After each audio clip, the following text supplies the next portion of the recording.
What is up, everybody? Thanks so much for joining. I'm Brandon Yonke. And I'm Kaitlyn Yonke. And we are Run Infinite. We are really excited to be on the All Things Trail Running channel today, and we're going to talk with you about how you can structure your own training plan. So if you've got a race or just a big adventure that you want to train for, and maybe you're not sure where to get started, these are the different types of runs that you can be doing along the way to make sure that you're training all different systems of your body in the right method along the way.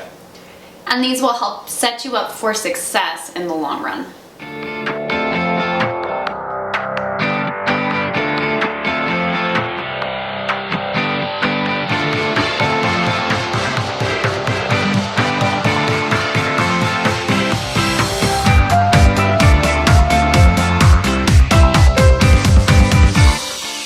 Let's get started. So our first one is we want you to build an aerobic base. This means the low and slow runs that are your meat and potatoes of your training. Those are going to be your bread and butter. That means throw pace out the window. We want you to go out and just enjoy the process of running. I don't care if you are running any particular pace, just go out and enjoy. If it feels easy, fantastic. If you feel like kicking it up just a hair, that's great. This is not a place to build speed work. This is a place to build endurance. Slow, it's going to be conversational pace. So imagine if you had your running buddy next to you. You guys were just shooting the stuff, talking back and forth. You should be able to hold that pace so that you can have a full conversation as you're going. You're probably going to want to live in this aerobic-based training phase for probably minimum about 8 weeks. It's all going to depend about how long you have until your race. Aerobic is your body's most trainable system. It's usually the longest build up to get to like a high performance level, but you can train your aerobic level almost infinitely. So spend as much time there as you want. It is the most important part of your training. It's time to move on to doing some hill workouts. My favorite. So since it's his favorite, I'll let him lead into that one. All right, so hills, I love running in mountains, love running hills, but hills, probably gonna spend about 4 to 6 weeks doing hills. You can do it once a week, you can do it twice a week, it's up to you. Probably the most common hill workout is just gonna be your standard hill repeats. These don't have to be long. If you're just getting started on hills, just doing something like 15 seconds by 6 repeats or even 4 repeats up a moderate grade, so 10% to 15%. That's gonna ultimately get you a pretty good hill workout, and you can keep on building either the number of repeats or the length of time that you're doing your hill repeats for. Something pretty common that I'll use with athletes or even myself is just do your repeats at maybe 75 to 80% of whatever your target pace would be. You don't have to do them fast, but the more time you spend on hills, of course, the better you're going to get at them. So just doing them is going to help you get better. So speed is one of my favorite parts. I do love living in hill land, but you got to go back to prime those systems for a little bit of turnover. Not every race you have is going to be climbing up a mountain. So you gotta wait for those wonderful parts in races where you get a nice good flat section where you can just hammer it home. So a great place to start with speed is easy 45-second to minute-long surges of just 1 minute hard or 45 seconds hard with equal recovery, and or 90 seconds recovery. So that equal hard with equal easy. And that can be at about 5K effort to 10K effort depending on your repetitions of it. And I would start with a lower amount of repetitions, so 5 to 6. And when you feel comfortable there, you can start bumping it up in repetitions before bumping it up in duration. Once you feel really confident at like maybe 10 reps of 1 minute, then maybe bump it up to 2 minutes for 6 repetitions. Another thing to consider with speed training is it does take a lot out of your body. So if you're just starting off, or maybe you're just like starting to ramp up for the season, been taking it easy for a while, don't feel like you need to do speed work twice a week. Once a week is fine, but definitely don't do speed back to back. Let your body recover. You're gonna get faster by recovering well. And another thing to note is also make sure you have a good warm-up. A good rule of thumb that we always tell our athletes is 15 to 20 minutes of a warm-up. Whether that for some people is hiking or easy jogging, but make sure your body feels warm. If you start cold turkey into a hard workout, it is just going to injure your body. And then also give yourself time to cool down. And that goes not only for your speed days, but your hill workouts. Give yourself a good warm-up.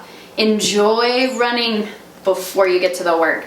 And then you got a nice cool down to let yourself kind of ease back out of what you just did. Finally, you've got the final preparation stage, or maybe you've heard of the integration stage. But what you're doing is you're taking a little bit of everything and you're putting it all into that same week, or maybe even the same day. So really excellent example of this is going to be the working long run. So this is something you'll do toward the end of your training cycle, probably 3 to 4 weeks out from race day. But you'll go out for your long run, but you're going to have a section in there where you're focused on going uphill at race pace. Maybe you've got a couple of sections in the middle of the long run where you're focused on doing a shorter or maybe a middle length tempo. But also find ways to maybe integrate rolling terrain. If you've got a mountain race, doing this long run over terrain that's rolling up and down. So not only are you climbing, but you're training your legs, you're getting your legs ready to handle those descents that are inevitable as well. And it doesn't have to go just with the long run. There's also workouts to incorporate midweek this integration. So you can have a shorter hill workout that might be 2 by 3 minute uphill, and then easy for like maybe 5 minutes to let your body relax, and then do short bursts of speed. Really getting your body adjusted to what race day might feel like. This integration phase is really prepping your body for race day, what you're gonna feel like either on the road or on the trail. This is really mental prep as much as it is physical prep for you. Last thing that we didn't have room for on our board is heading into taper and then into race day. And taper is really important for us. Yeah, if you're tapering, this will be the last part before your race, so that final week or 2 weeks before your race. You should be taking your distance back to either somewhere between half of what you're doing up to about doing 75% of what you did that previous week. So definitely drop your mileage back, but also you're going to be dropping your overall intensity down as well. But that doesn't mean that you should be tapering so hard you hit race day feeling stale. A good way to avoid that is make sure you still do some of that speed work. So I'm not saying go out and do like a 6 by 2 minute speed, but maybe what you can do is do like a 5 by 30 second stride out. So just progressively get faster as you do that 30-second stretch. And don't top out for long, but just come right back down nice and easy. And that'll cycle all of your gears and make sure that your body is still firing off all those muscles that you've trained.